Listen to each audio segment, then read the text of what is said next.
Hey, what's up mga sir? It's me again, Sir God.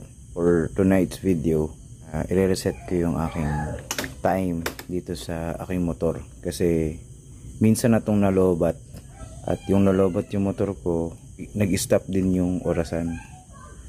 Gabi na ngayon, masang alas 9, 9:45. Pero 2:23 yung aking orasan dito.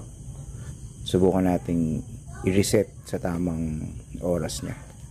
So, ang gagawin nyo, make sure na nasa odo yung inyong, itong panel nasa odo. Kasi kapag ganyan nyo yan, machi-change yan. No? So, make sure nasa odo.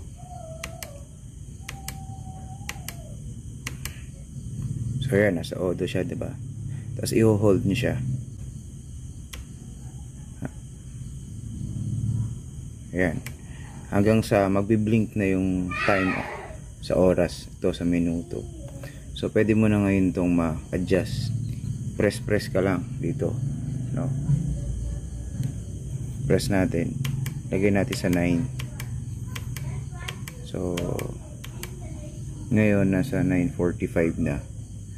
Okay na yung oras natin. Punta tayo sa minutes. So hold ulit natin. Ayan. So nag-blink naman yung minutes. Dali naman natin siya sa 45. Hanggang mapunta siya ng 45. Gawin na natin 46. 47. Tapos hold. Yan. So, nakaset na siya. No? So, off natin. Tapos try nating buksan ulit.